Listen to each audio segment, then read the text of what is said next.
আসসালামু আলাইকুম। ধন্যবাদ ডক্টর ইউনূসকে। যুক্তরাষ্ট্রের সাথে আমাদের যে শুল্ক হার ছিল ওটা কমিয়ে এনে 20% করা হয়েছে। আমি মনে করি এটা এই এই সরকারের সবচেয়ে বড় একটি সফল একটা দিক। কারণ বাংলাদেশের সবচেয়ে বড় খাত হলো গার্মেন্টস খাত। এই খাত থেকে বাংলাদেশ একটা তার অর্থনীতি টিকিয়ে রাখে। তো আমাদের পার্শ্ববর্তী ভারত দেখেন 25% শুল্ক হার, পাকিস্তান সর্বনিম্ন হয়তো এই দক্ষিণ এশিয়ার মধ্যে 19%, আর অন্যান্য দেশ 20% উপরে। তো আমরা আগামীতে এই যে ভারত যারা মুসলিম বিদ্বেষী এদের সাথে আমরা আগামীতে প্রতিযোগিতায় এগিয়ে যাব।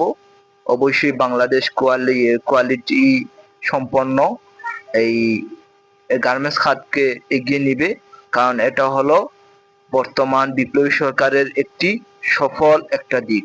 আমিও আবার অভিনন্দন ডক্টর ইউনূসকে, যে তার মাধ্যমে আমরা এই 20% শুল্ক হারে এনে আনতে পেরেছি। ধন্যবাদ আবারও।